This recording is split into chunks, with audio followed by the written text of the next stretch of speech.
Kaboom! There is incredible Mount Lewitt, or Mount Saint Helens as you probably know it. May 18th, 1980, it blew its top. To this day, the most costly eruption in the United States, both in human life, 57 from all accounts, over 200 homes, over 40 bridges. It's incredible, but this is the Cascadian subduction zone here. Most active volcano in the United States is actually the one on the big island of Hawaii. Another one up there in Alaska, but the rest are all down here. So as the Pacific plate is driving under the North American plate, it has caused this upsurge of these volcanoes. They're about 2 million years old. Check out this valley down here. This is all the runoff covered up the old highway down through there. In fact, there's some remnant train tracks down there in the distance. The lava flows. If you're old enough to remember this erupting, it was massive. They knew it was going to happen, of course, because they saw the bulge forming on it, and feet and feet of ash falling down in Longview, Washington, down to the south. It's a pretty spectacular area. I almost didn't come up here today because it was kind of hazy. Some cloud forms. Of course, the volcanoes themselves create their own weather, but some clouds form around them.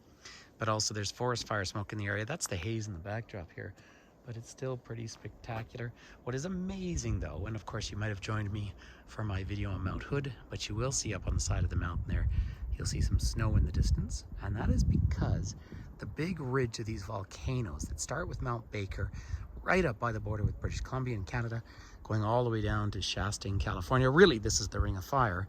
But they're all high enough, and these very low Cascade Mountains out here in the distance don't catch all the precipitation. So as it comes in off the Pacific, they whack into the side of the big volcanoes and it covers them with ice and snow. Now, Mount Hood definitely is losing a lot of its glacial ice.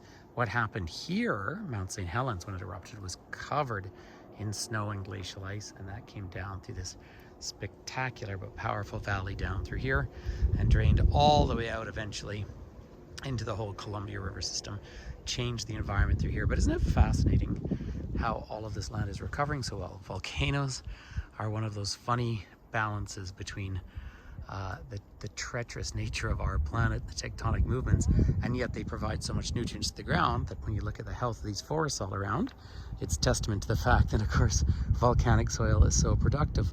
I just love to look, for example, these pines that are out in front of me with these gorgeous huge cones on them.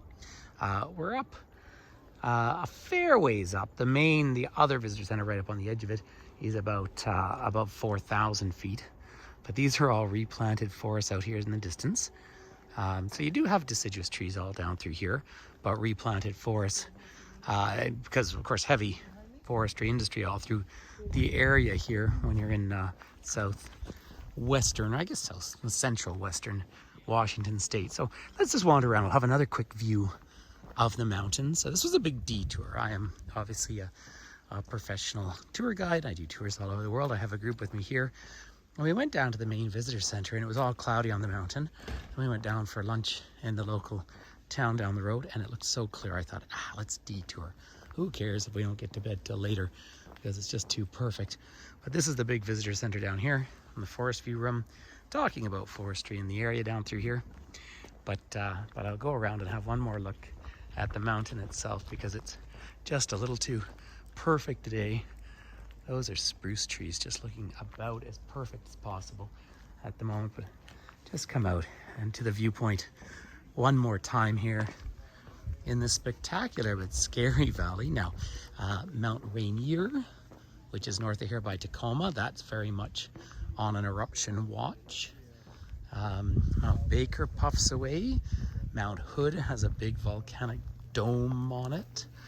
And then, of course, the clearest lake in the world is down at Crater Lake in southern Oregon. And that mountain exploded about 6,000 years ago or so. But because, once again, catches all the snow that comes, well, the precipitation that comes in from the Pacific during the rainy season. As you can see, it's not rainy now. Catches all of that and then it melts down into that lake, making a fabulous crater.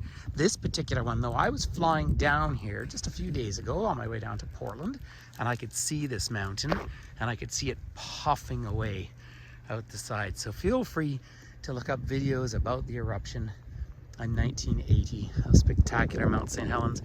It is really a remarkable thing to see, and there is a clear view. I can feel the smoke on my eyes and my throat a little bit. Forest fires around, far too dry. This is October 2022. The world shouldn't be this dry at the moment, but these are all the effects of climate change.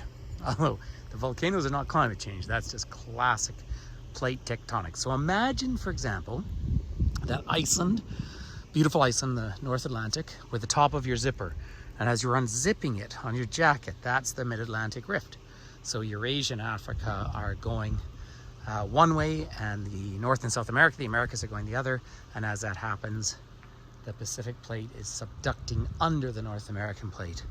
And that's what's caused this uprise of these Cascadian mountains.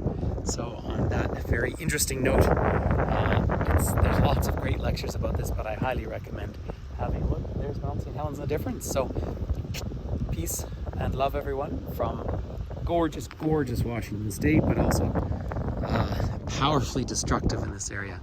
Oh, and don't worry, we're still, I don't know, over 1,000 miles away, of course, from Yellowstone, which in and of itself is, of course, a super volcano, and that's a hot spot. That's a little different, but still, it's working its way through this whole subduction zone of the Pacific plate, but that's another story for another day. So thanks for coming for this visit. Please join me on a live virtual tour or a live tour, but if you could just spread the videos around and get people to subscribe, that would be great news.